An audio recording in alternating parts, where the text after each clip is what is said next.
Assalamualaikum teman-teman, seperti biasa sebelum mulai Mimin mendoakan semoga teman-teman semua selalu dalam keadaan sehat walafiat. Oke, kali ini kita akan melanjutkan Martial Master versi novel bagian 1876. Bagi yang baru bergabung, selamat bergabung, dan bagi yang belum subscribe dulu lah agar Mimin tambah semangat lagi nih bikin videonya. Oke, kalau sudah kita langsung masuk ke isi ceritanya.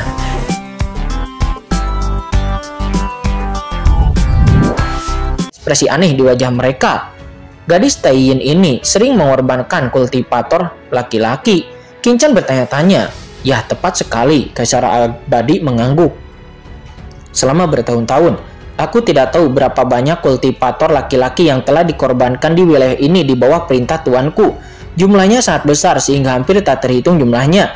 Bahkan ada beberapa orang di wilayah lain yang ingin menjilat Dewi Taiyin. Wanita dunia bawah juga akan berkontribusi pada kultivator laki-laki. Bagaimanapun, setelah tuanku menghilang, bekas wilayah tuanku akan dikuasai oleh 3 wanita dunia bawah itu yang layak mendapat sanjungan dan pengejaran dari banyak orang. Mendengar itu, Kaisar Agung Yoming mengerutkan kening dan berkata, apa yang diinginkan gadis neter Taiyin ini dengan begitu banyak kultivator laki-laki? Mendengar itu, mata leluhur Seribu Tulang berbinar. Dia berkata dengan penuh semangat, Kaisar, Anda tidak tahu sesuatu tentang ini. Hehehe, masalah antara pria dan wanita itu adalah hal yang sangat menarik. Wanita Taiyin ini secara terbuka meminta begitu banyak kultivator laki-laki. Menurut pendapatku, dia ingin melakukan begituan. Apa begituan? Kaisar Agung Yoming mengerutkan kening. Oh ya Kaisar, itulah yang disukai dilakukan pria dan wanita malam hari, kata Seribu Tulang. Dia tampak seperti tidak mengerti meskipun dia menjelaskannya seperti ini. Melihat ekspresi menyedihkan leluhur Seribu Tulang, Kaisar Agung Yoming tampaknya memahami sesuatu. Wajahnya tiba-tiba menjadi gelap dan dia merutkan kening. Bisakah dia, bahkan jika dia adalah ahli Kaisar Agung, menangani begitu banyak kultivator pria? Kaisar Agung, kamu tidak pernah mengerti akan hal ini, kata leluhur Seribu Tulang. Dia tampak seperti mengerti segalanya, lalu berkata lagi sambil tersenyum. Ada pepatah di laut semesta Yanjian, yaitu bahwa tidak ada ladang yang dibajak, tetapi hanya sapi yang kelelahan.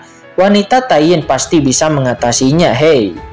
Di saat dia berbicara, dia tidak bisa menahan tawa. Dia mengangkat kepalanya, menyipitkan mata dengan ekspresi lamunan. Ngomong-ngomong, jika Tuan Chen meninggal, maka dia pasti akan menderita kerugian. Seketika merasakan itu, wajah Chen Sisi berubah gelap. Seribu Tulang seketika merasakan hawa dingin di sekelilingnya dan tak kuasa menahan diri untuk tidak menoleh. Tiba-tiba dia melihat mata Chen Sisi yang dingin dan tiba-tiba terbangun dari lamunannya. Hatinya begitu ketakutan sehingga dia buru-buru berkata, Nyonya, bukan itu yang kumaksud. Yang dimaksud bawahan adalah jika Tuan Muda Chen mencapai Taiyin, maka bawahan pasti akan melindungi Tuan Muda Chen sehingga bawahan akan menderita sebelum Tuan Muda Chen. Oh begitu, kata Chen Sisi dengan tenang.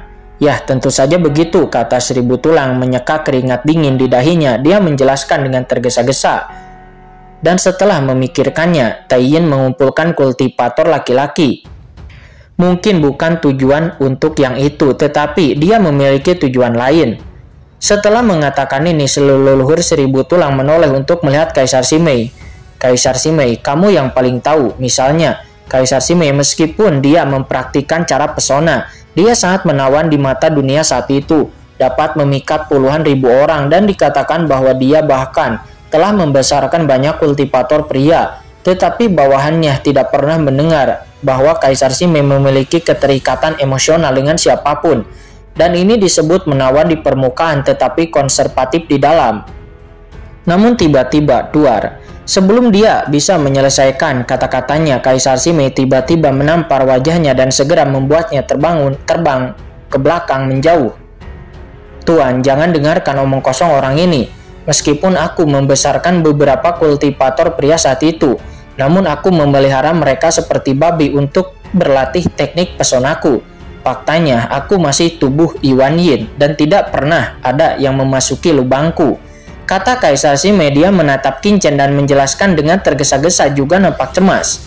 Qin Chen pun langsung terdiam. Apakah kamu tubuh Yuan Yin yang masih tersegel atau bukan? Sepertinya itu tidak ada hubungannya denganku kan, kata Qin Chen. Kaisar Sime langsung melirik Chen Sisi dan sepertinya mengerti sesuatu.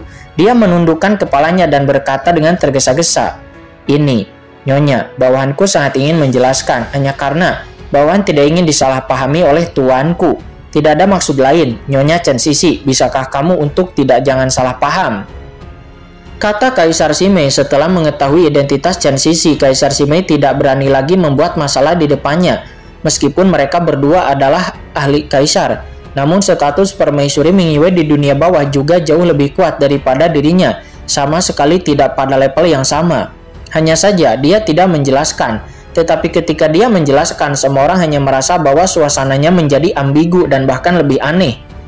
"Jika aku tidak mati, apakah tidak ada cara lain?" kata Chen Sisi. Dia merutkan kening. Siapa yang tahu apa artinya bagi Tai Yin untuk mengumpulkan kultivator pria? Chen Sisi tentu saja tidak ingin Qin Chen mengambil resiko seperti itu untuk menyamar menjadi salah satu kultivator pria dan diserahkan kepada wanita Tai Yin.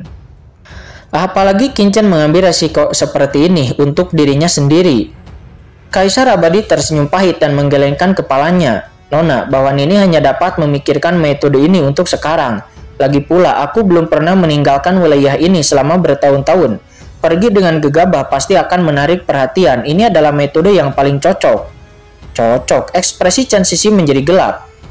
"Sisi, jangan terlalu banyak berpikir. Aku hanya mencari alasan untuk pergi ke Laut Bencana Abadi. Aku tidak perlu mengabdikan diriku kepada gadis neter Tai Yin itu. Lagi pula, dia hanyalah gadis neter Tai Yin. Apakah kamu masih takut aku terluka?" kata Qin Chen. Dia membelai pipi Chen Sisi, mengetahui kekhawatiran di hatinya, dan Qin Chen tidak bisa menahan diri untuk tidak berbicara.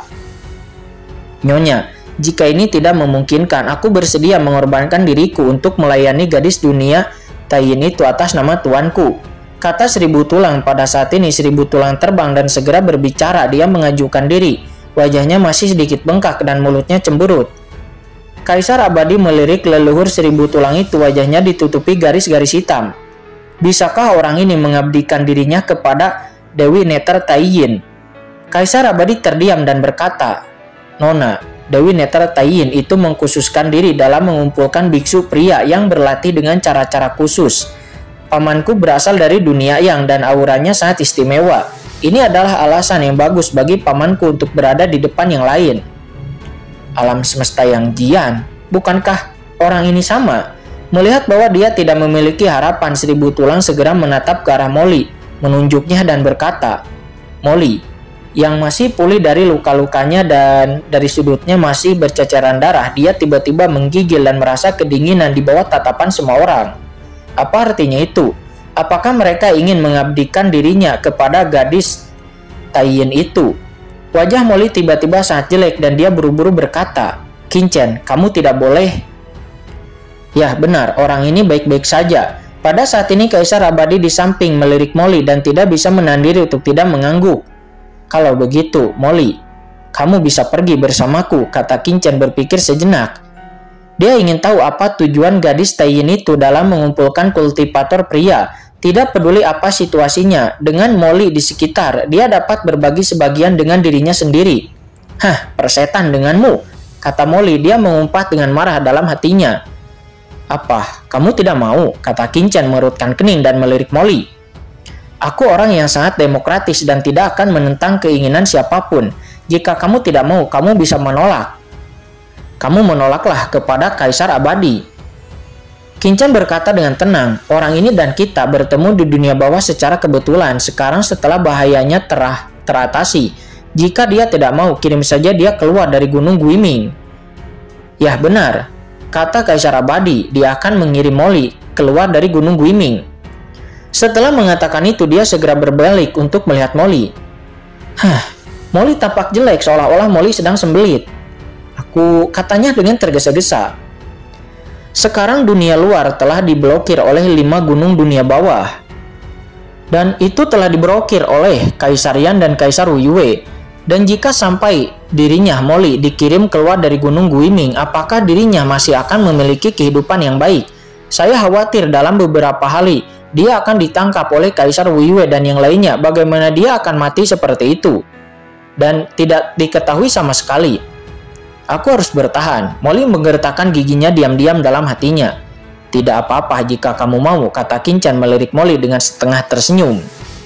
Yang membuat Molly merasa tidak nyaman seperti memakan kotoran. Sialan, bocah Molly, bukankah kamu ingin menolak kesempatan yang bagus tadi? Kata Lelur Bisluo berkata dengan heran di dalam hati Molly. Kesempatan yang bagus? Molly tidak bisa berkata-kata. Kesempatan bagus macam apa ini? Lelur Bisluo berkata lagi. Apakah kamu tidak pernah mendengar pepatah yang menggambarkan 4 besi kehidupan? Molly merutkan kening. 4 besi dalam kehidupan. Ya, benar. Besi berarti saudara Tie. Itu digunakan untuk mengembangkan hubungan yang sangat baik antara dua orang. Lelur Bisluo berkata dengan gembira. 4 besi dalam kehidupan mengatakan bersama-sama kita membawa senjata, berbagi bersama, berbagi curian bersama, dan pergi berzina bersama. Kamu dan Kinchan pernah bertarung bersama yang dapat dikatakan telah membawa senjata bersama. Kudengar kalian berpartisipasi dalam kompetisi tertentu bersama-sama saat itu, dan kalian berdua telah menerima warisan dari kompetisi tersebut, yang dapat dikatakan itu telah menjadi teman sekelas bersama. Sebelumnya di Laut Mati, kalian bersama-sama membunuh klon proyeksi Kaisar Wuyue, dan juga berbagi asal-usul itu dapat disebut berbagi kejahatan bersama. Sekarang hanya tersisa sepotong besi terakhir. Selama kalian berdua disukai oleh gadis Taiyin Nether itu, jelas bahwa kalian akan berhubungan seks bersama. Pada saat itu, apakah ada orang di dunia ini yang akan memiliki hubungan yang lebih kuat daripada Anda? Apakah kamu benar-benar tidak mengerti itu? Setelah mengatakan ini, Lelur Bisluo tidak bisa menahan tawa seolah-olah dia telah melihat dirinya menjadi Kaisar Agung dan memamerkan kekuatannya di depan para dewa. Pada saat ini wajah Molly bahkan lebih gelap daripada sebelumnya. Aku tidak akan memeluk paha iblis Kinchan itu, kata Molly mengutuk dalam hatinya. Kamu jelas-jelas mengikuti kepala iblis Kinchan itu sekarang, bukankah ini disebut memeluk paha seseorang? Kata Lord Bisluo tampak meremehkan.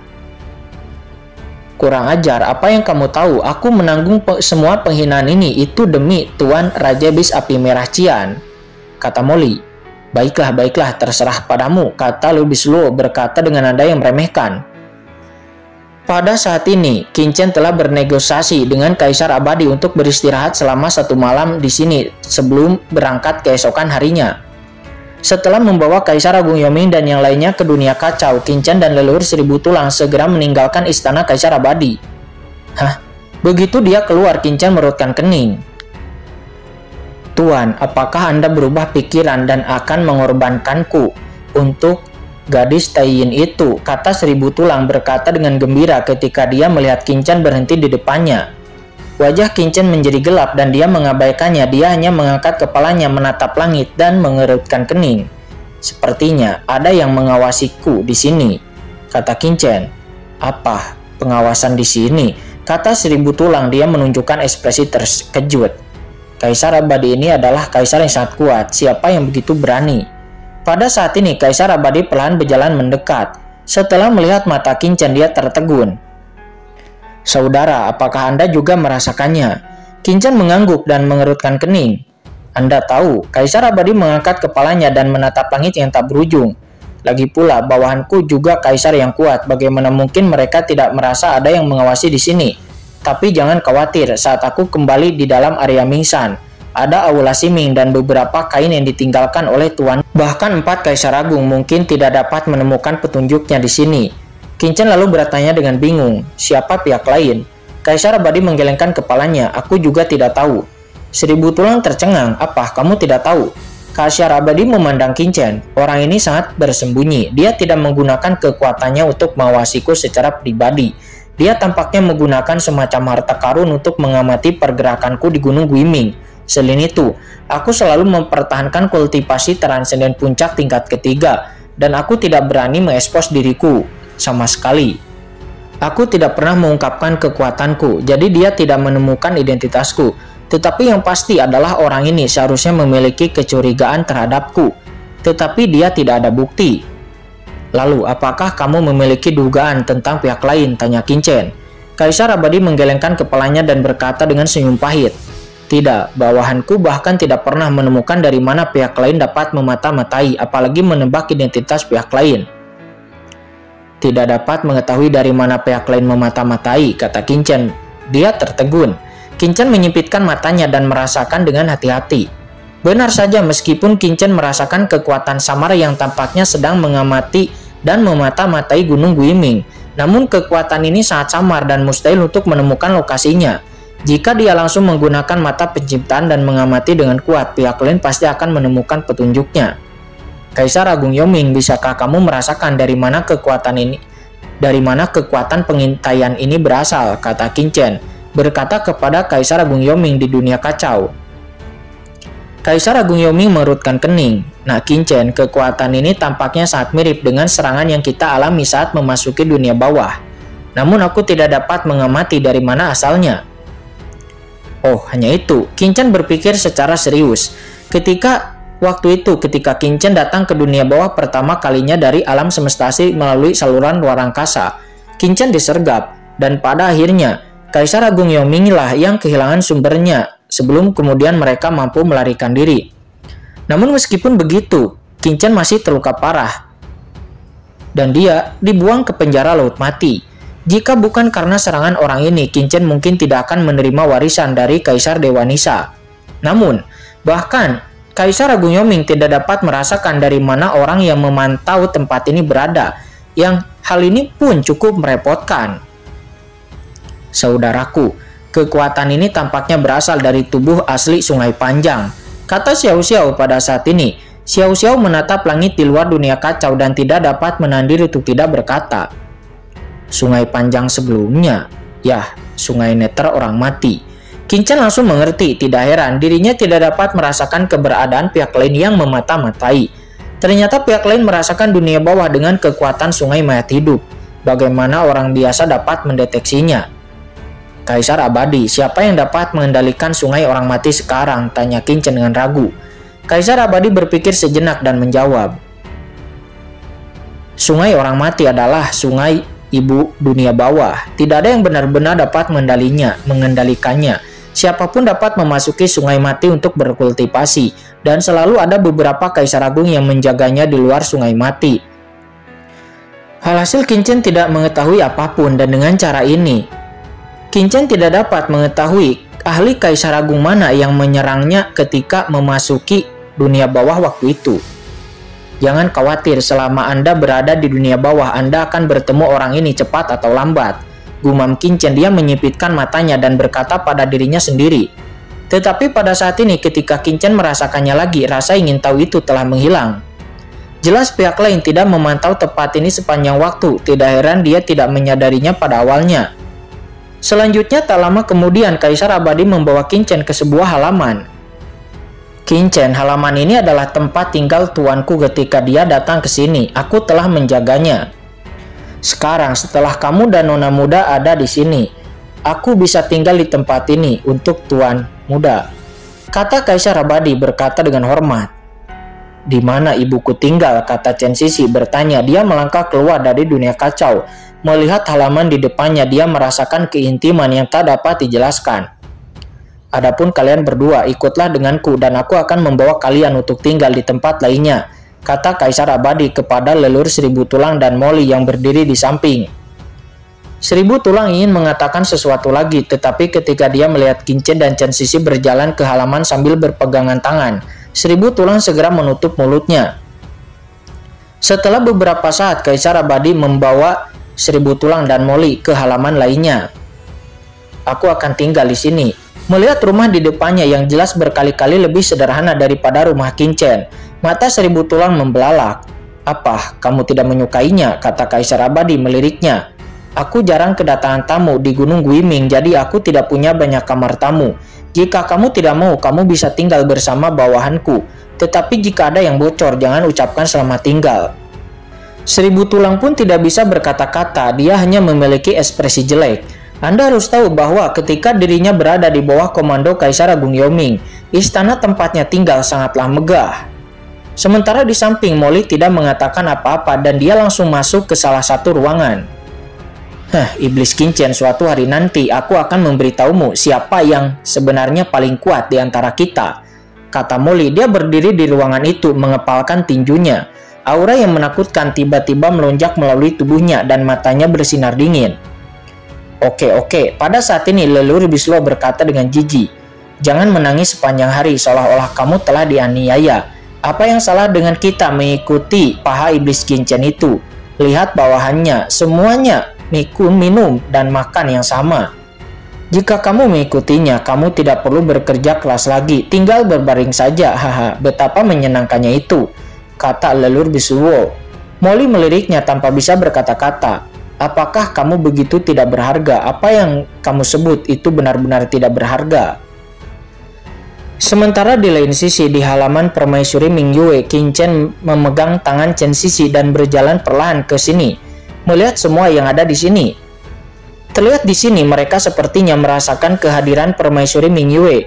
Ada sebuah bangku, sebuah lukisan, dan bahkan sebuah batu bata di sini. Sepertinya itu memiliki aura permaisuri Mingyue. Di halaman ada beberapa pohon bintang dari dunia bawah.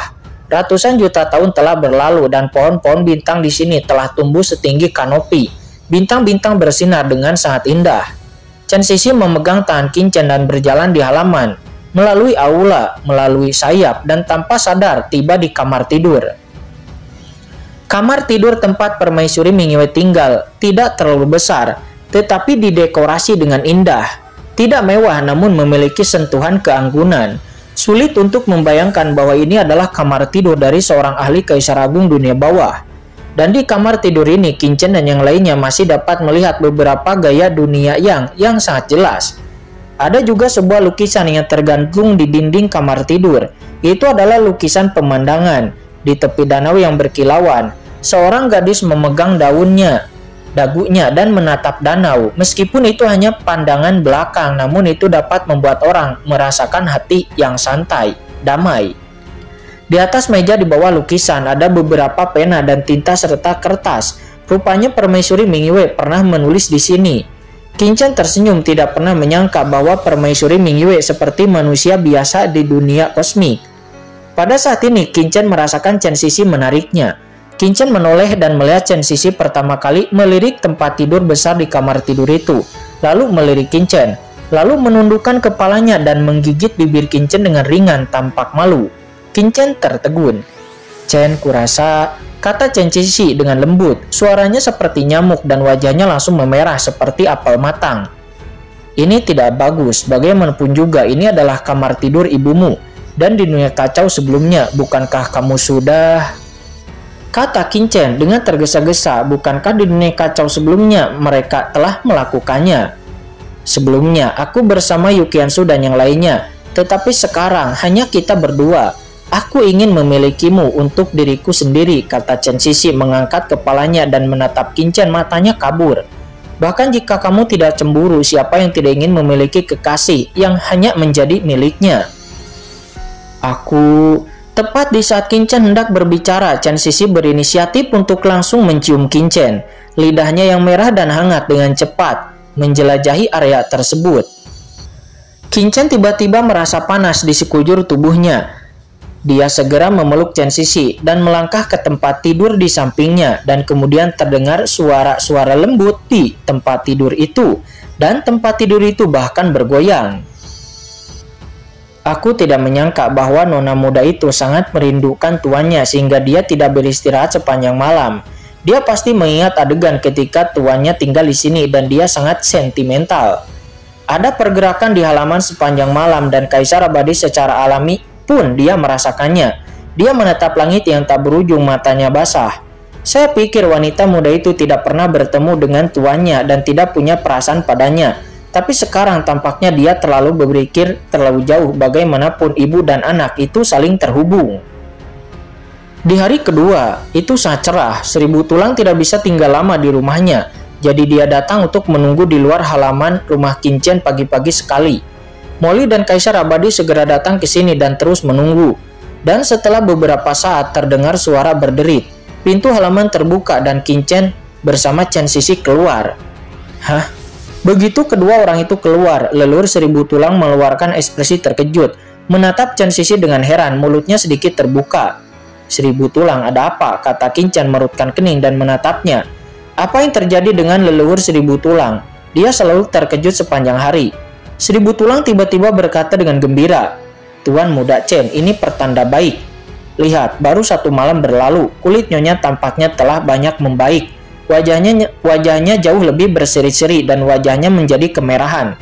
Mungkinkah itu ibu mertua Nyonya ada di situ? Kata permaisuri. Apakah permaisuri Ming Yue masih hidup? Mungkinkah halaman yang kulewati memiliki efek penyembuhan khusus pada Chen Sisi? Dengan cara ini, jika Nyonya dapat kembali ke laut bencana abadi, luka-luka di tubuhnya pasti akan sembuh dalam sekejap, kata 1000 tulang dengan penuh semangat berkata. Molly dan Kaisar Abadi di samping tidak dapat menahan diri untuk tidak melirik Chen Sisi setelah mendengar ini. Dan mereka pun juga harus mengatakan bahwa 1000 tulang tidak berbicara omong kosong karena terlihat wajah Chen Sisi jelas jauh lebih cerah daripada kemarin. Sebelumnya, wajah Chen Sisi selalu pucat dan sakit-sakitan, menambahkan sedikit kelemahan. Tetapi sekarang ekspresi Chen Sisi jelas jauh lebih cerah dan bahkan seorang manusia pun dapat melihat perubahan ini. Mungkinkah halaman tempat tinggal permaisuri Ming Yue masih memiliki efek penyembuhan?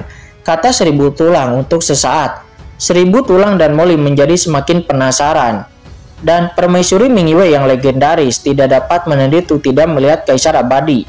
Kaisar Abadi memandang mereka berdua dan tersenyum lalu berkata, Hahaha, mungkin itu karena Nona muda melihat tempat tinggal tuanku tadi malam. Dan kerinduannya pun berkurang dan suasana hatinya menjadi rileks. Begitu suasana hati menjadi rileks, maka luka-lukanya secara alami akan terkendali. Mendengar itu mereka berdua pun mengangguk. Ya, itu mungkin saja.